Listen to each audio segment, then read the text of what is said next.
قرآن پاک میں اللہ تعالیٰ نے اکثر اللہ اور رسول کو ساتھ ساتھ ذکر کیا، اطیعوا اللہ و اطیعوا الرسول من یطع اللہ و رسولہ۔ کل میں نے تھوڑا سا اس پہ بتایا تھا، تؤمنون باللہ و رسولہ، آمنوا باللہ و رسولہ، براءۃ من اللہ و رسولہ، اذان من اللہ و رسولہ، من یعص اللہ و رسولہ، من یشاقق اللہ و رسولہ۔ یہ قرآن میں بے شمار ہے کہ اللہ اپنے ساتھ اپنے حبیب کو لاتا، لیکن چند مقام ایسے ہیں جہاں اللہ اپنے ساتھ والدین کو لاتا ہے، ماں باپ کو لاتا ہے۔ اس کے علاوہ اللہ اور کسی چیز کو اپنے ساتھ ذکر نہیں، یا اپنے ساتھ اپنے حبیب کو ذکر کرتا ہے، یا پھر اس کے بعد اللہ تعالیٰ نے ماں باپ کو اپنے ساتھ ذکر کیا ہے۔ اس میں سے ایک مقام یہ ہے کہ اللہ تعالیٰ فرماتا ہے کہ اللہ کے ساتھ کسی چیز کو شریک نہ ٹھہراؤ اور والدین کے ساتھ احسان کرو، والدین کے ساتھ احسان کرو۔ وَقَضَىٰ رَبُّكَ أَلَّا تَعْبُدُوا إِلَّا إِيَّاهُ وَبِالْوَالِدَيْنِ إِحْسَانًا يَا بُنَيَّ لَا تُشْرِكْ بِاللَّهِ إِنَّ الشِّرْكَ لَظُلْمٌ عَظِيمٌ وَوَصَّيْنَا الْإِنسَانَ بِوَالِدَيْهِ۔ تو اللہ تعبدوا الا اللہ وبالوالدین احسانا، یہ قرآن میں کئی جگہ اللہ تعالیٰ نے اس کو اس طرح ذکر فرمایا کہ اپنے ساتھ والدین۔ اللہ کا شکر ہے کمزور سے کمزور مسلمان بھی مشرک نہیں ہوتا ہے، اس لیے اتنی جلدی کسی کو کہنا یہ مشرک ہے، یہ مشرک ہے، یہ مشرک ہے، یہ بڑی زیادتی کی بات ہے، بڑی زیادتی قبول ہے۔ اس سے احتیاط کرنی چاہیے، اس سے بچنا چاہیے۔ اللہ کے فضل سے مسلمان کے دل میں توحید ہے، وہ جہالت کی وجہ سے کوئی کچھ بول رہا ہوتا ہے، کوئی کچھ بول رہا ہوتا ہے، اس پر اس کو کافر قرار دے دینا، مشرک قرار دے دینا، یہ اتنا آسان نہیں ہے۔ تو میرا ملک تو ویسے ہی ٹکٹک کے کفر کے فتوے مل رہے ہیں، جتنے مرضی کٹوا لو، جتنے مرضی لکھوا، جنہوں مرضی کافر قرار دے دو، جنہوں مرضی، ہر قسم کے لوگ ہوتے ہیں۔ تو اللہ تعالیٰ ارشاد فرما رہے ہیں کہ ایک تو میری ذات میں شریک نہ ٹھہراؤ، یہ حرام ہے، اور دوسرا کیا ہے؟ بالوالدین احسان۔ احسان کا کیا مطلب ہے؟ کسی کام کو اس کی سب سے عالی شان خوبصورت شکل میں ادا کرنا، اس کو احسان کہتے ہیں۔ ہمارے اردو میں احسان کا مطلب ہے کسی کے ساتھ کوئی بھلا کر دینا، بغیر کسی معاوضے کے کسی کے کوئی ایسی مدد کر دینا، اس کو احسان کہتے ہیں۔ وہ بھی ہے، وہ بھی اس میں شامل ہے، لیکن عربی میں احسان ہے مل احسان ان تعبد اللہ کأنک تراہ فإن لم تکن تراہ فإنہ یراک۔ احسان کیا ہے؟ کسی جو کام بھی کرے، اچھائی کا، بھلائی کا جو کام بھی کرے، اس کو اعلیٰ درجے پر کرنے کا نام ہے احسان۔ تو اللہ تعالیٰ یہاں ارشاد فرما رہا ہے کہ والدین کے ساتھ احسان۔ اچھا، ایک اس پہ ذرا غور کریں، اللہ تعالیٰ فرما رہا ہے آؤ میں تمہیں بتاؤں کہ حرام کیا ہے، ٹھیک ہے؟ کہتا ہے شرک نہیں کرنا ہے تو حرام ہے، اور والدین کے ساتھ احسان، یہ حرام کے نیچے کیسے آ گیا؟ کافی دیر میں اس کو سوچتا تھا کہ یہ ادھر تو اللہ کہہ رہا تعالوا اتل ما حرم علیکم ربکم، آؤ میں تمہیں بتاؤں کہ حرام کیا ہے، اللہ تشرکوا بہ شیئا، شرک نہ کرو، ٹھیک سمجھ آ گئی، وبالوالدین احسانا۔ اس کو پچھلے جملے سے یا تو نکالیں، یہ نیا جملہ ہے، اس کے نیچے لائیں تو پھر کیا مطلب ہے کہ پیچھے تو اللہ شروع کر رہا ہے، تو میں بتاتا ہوں حرام کیا چیز ہے، شرک، ٹھیک، اور والدین کے ساتھ احسان۔ تو اگر ہم ظاہری نظر سے دیکھیں اور غور نہ کریں تو یوں لگتا ہے جیسے والدین کے ساتھ احسان بھی حرام ہے۔ میری بات سمجھ میں آئی ہے نا؟ ایسا ٹھیک ہے؟ ہاں، یہاں اللہ تعالیٰ بڑی عجیب طریقے سے ماں باپ کی عظمت کو بتا رہے ہیں کہ ماں باپ کے ساتھ صرف احسان ہی مطلوب ہے، اس سے نیچے جو ہوگا وہ حرام ہوگا، حرام سے نہیں نکل سکو گے۔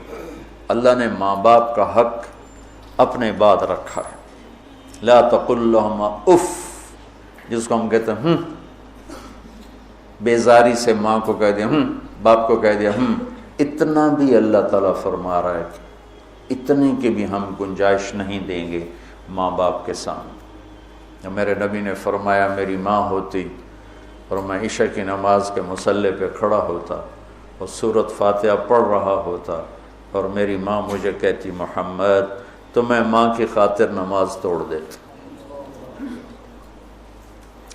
جریج نے نماز نہ توڑی ماں کی پکار پر، اللہ کے نبی کا فرمان اگر وہ عالم ہوتا تو نماز توڑ دے، وہ عابد تھا وہ نماز توڑ دیتا، اگر وہ عالم ہوتا تو وہ نماز توڑ دیتا، وہ نفل نماز تھی۔ تو اللہ تعالیٰ وَقَضَىٰ رَبُّكَ أَلَّا تَعْبُدُوا إِلَّا إِيَّاهُ وَبِالْوَالِدَيْنِ إِحْسَانًا، کہ تیرے رب کا فرمان ہے، تیرے رب کا اعلان ہے کہ بندگی صرف اللہ کی ہے اور احسان ہے والدین کے ساتھ۔ تو یہاں یہ ایک خوبصورت انداز میں تاکید کی انتہا ہے کہ احسان سے نیچے جو ہوگا وہ اسی حرام میں آئے گا، احسان سے بھی کوئی اوپر کی بات ہے تو وہ کر کے دکھا، وہ کر کے دکھا۔ جو ابو ہریرہ رضی اللہ تعالیٰ عنہ کی نے مسجد میں جہاد کی ترغیب سنی تو آ کے ہتھیار اٹھانے لگے۔ ماں نے پوچھا کہاں جا رہے ہو؟ کہا میں جہاد پہ جا رہا ہوں۔ تو کہنے لگی میں تو اکیلی ہوں، میرا پیچھے کیا بنے گا؟ کہا یہ نہیں مجھے پتا، بس میں جا رہا ہوں۔ تو انہوں نے بہت محنت کی، وہ مانے نہیں۔ پھر انہوں نے اپنے چھاتیوں کی طرف اشارہ کیا، دیکھ میں نے تمہیں یہ دودھ پلایا ہے، اس کے واسطے رک جا۔ کہا نہیں میں نہیں رکوں گا، ہتھیار اٹھا کے چل دیے۔ ان کی والدہ نے اللہ کے نبی کو پیغام بھیجا کہ میں نے دودھ کا واسطہ دیا پھر بھی یہ مجھے چھوڑ کے جا رہا۔ تو ابو ہریرہ جب آئے تو آپ نے منہ یوں پھیر لیا، میں آپ کو بتا چکا ہوں کہ آپ کی ناراضگی کی نشانی تھی کہ آپ دیکھ کے منہ یوں پھیر لے، آپ نے منہ پھیر لیا۔ تو ابو ہریرہ یا رسول اللہ خیریت تو ہے؟ کیا ہوا؟ کہ تیری ماں تجھے دودھ کا واسطہ دیتی ہے اور تو پھر ہتھیار اٹھا کے جہاد کو جاتا ہے، مجھے تیرے ایسے جہاد کی کوئی ضرورت نہیں، چل جا اپنی ماں کے پاؤں میں بیٹھ، وہی تیرا جہاد۔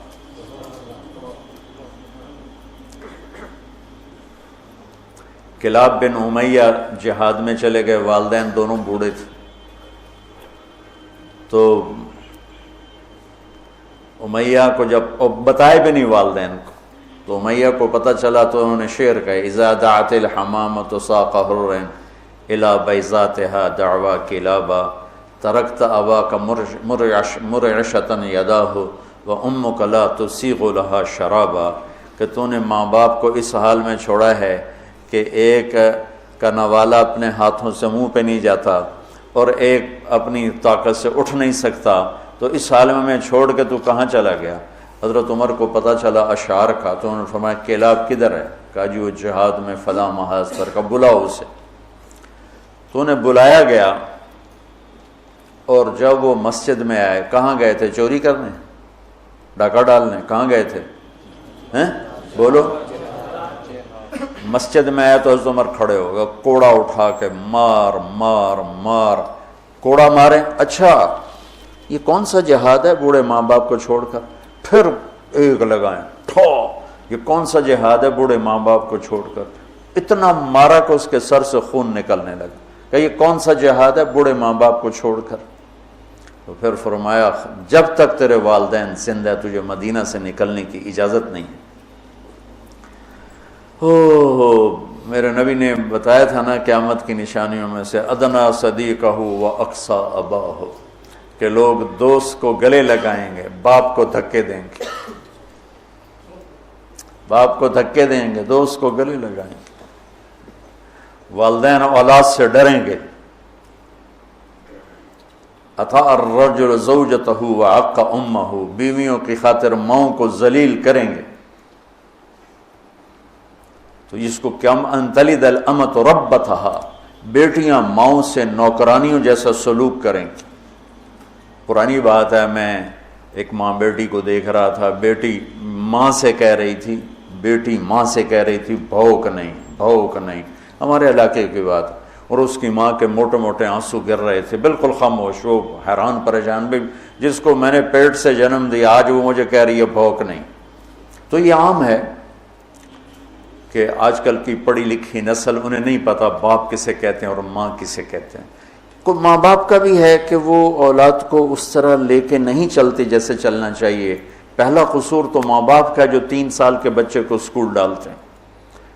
محبت کی رسیوں کو کاٹنے والے والدین ہیں, محبت کی جڑوں کو اکھاڑنے والے والدین ہیں جو 3 سال کے بچے کو اسکول ڈال دیتے ہیں اور ماں کی گود سے محروم کر دیتے ہیں, اور وہ بچہ جتنے گھنٹے وہاں رہتا ہے اس کے اندر ایک لاوا پکتا رہا. چونکہ میں ہاسٹل لائف گزار چکا ہوں, مجھے اس کا خود ذاتی تجربہ ہے.